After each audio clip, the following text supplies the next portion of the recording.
Ancient societies and indigenous shamanistic societies would have agreed with that and would have understood that principle very well. So the concept of entheogenesis refers to the expansion of our understanding to include the spiritual dimensions, entheo, the spiritual, the divine dimensions, in our understanding of who we are and of what the world is, as well as the material.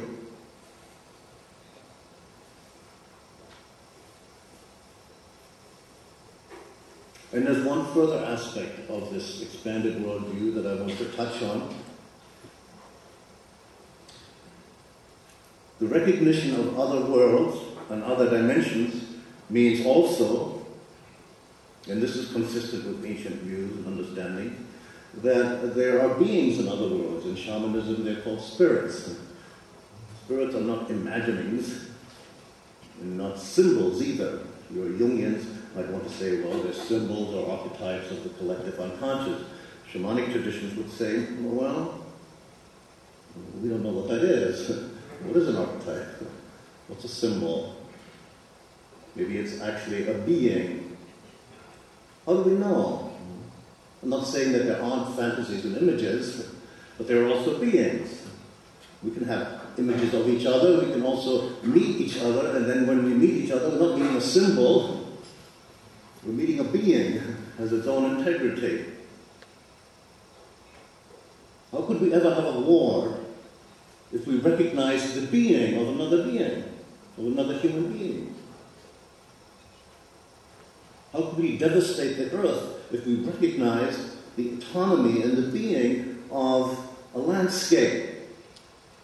The earth itself, the soil, the trees. Not that we can't eat plants and eat animal food, but that can be combined with a recognition of the spiritual essence of all life. That's what entheogenesis means, the spiritual essence of all life, and all being, and all beings. That also means that life and intelligence and consciousness is not restricted to this planet. Even NASA, the space agency in the United States, has now publicly admitted that to assume that intelligent life exists only on this planet is absurd.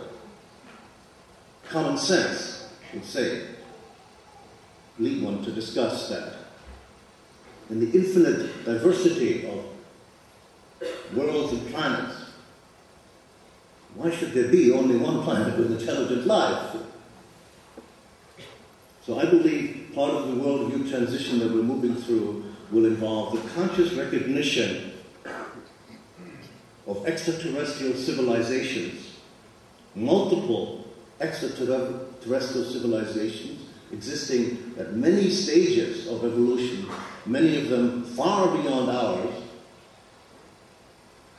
and that many of these extraterrestrial civilizations are, in fact, at the present time, visiting our world, have been visiting our world for hundreds of years, possibly thousands of years, and have been intimately involved in evolution, human evolution, history, and human affairs for a very long time. Recognized by some, not recognized by all, and that may change. And I'll just leave you with this one thought. You know, science says travel to other worlds and other planetary systems is impossible, the limiting speed of light. Other people say, well, you know, the beings that we seem like extraterrestrial, they just exist at other dimensions. So I would want to suggest that those two views of looking at it are not alternatives.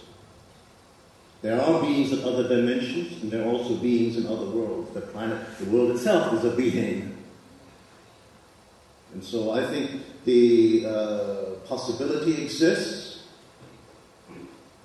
of widespread, worldwide recognition of the presence of other civilizations, highly advanced, and that would allow us to enter into a galactic community of civilizations.